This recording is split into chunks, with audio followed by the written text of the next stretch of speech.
13, Mr. Daydream. It really is a pantomime.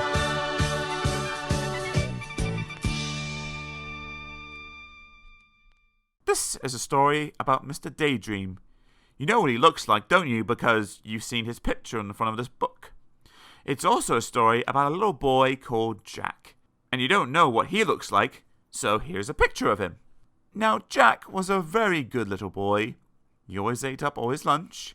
He always went to bed when he was told. He always said please and thank you. But Jack was a daydreamer. Whenever he was supposed to be thinking about something, he found himself thinking about something else. Daydreaming. One day, Jack was at school. He was sitting at his desk, listening to the teacher talking about history.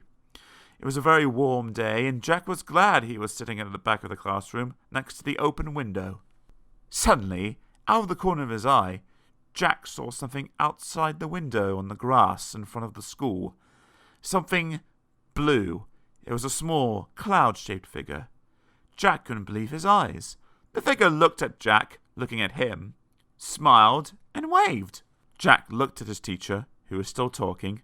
Then he got up quietly, ever so quietly, and slipped out of the open window. He crossed the grass to the strange-looking cloud-shaped figure. "Hello," he said. "Who are you?" "I'm Mr. Daydream," said the figure. "What's your name?" "Jack," said Jack. "I'm going off on an adventure," said Mr. Daydream to Jack. "Would you like to come with me?" "Oh, yes, please," replied Jack. "Very well, then," said Mr. Daydream, and, putting 2 fingers in his mouth, he let out the loudest whistle Jack had ever heard in his whole life. A huge bird swooped down out of the sky and landed beside Jack and Mr. Daydream. "Come on," said Mr. Daydream to Jack, and climbed onto the bird's back. Jack climbed on too. It was a really enormous bird, and there was plenty of room for both of them. "Hold on," said Mr. Daydream. Jack held on tight. The huge bird flapped its huge wings, and suddenly they were high up in the air. They flew faster and faster over the countryside. They flew over fields and farms and towns and hills and trees and valleys until they were far, far away from Jack's school. It was very exciting. Mr. Daydream turned to Jack. "How'd you like to go to Africa?" he shouted. They were traveling so fast now, Jack just nodded his head and held on even tighter. And they flew across the sea. Suddenly, it seemed in no time at all, there below them was Africa. The bird landed in a jungle clearing. Jack and Mr. Daydream climbed off the bird's back. It was very hot. "Come on," said Mr. Daydream to Jack. "Let's go and explore." So off they set, pushing their way through the jungle. Suddenly, in the middle of the clearing, they saw an elephant. "Hello, Mr. Daydream," trumpeted the elephant down its trunk. "Would you like a lift?" "Yes, please," replied Mr. Daydream, and the elephant reached out his trunk, picked him up, and then put him on his back. Then he reached out his trunk again, picked up Jack, and put him on his back. It was very high.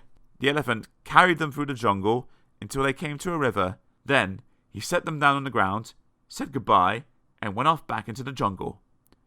"How are we going to cross the river?" Jack asked Mr. Daydream. "Perhaps I can be of assistance," wheezed a particularly oily voice coming from the river.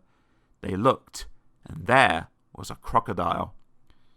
"Use my back as a bridge," suggested the crocodile.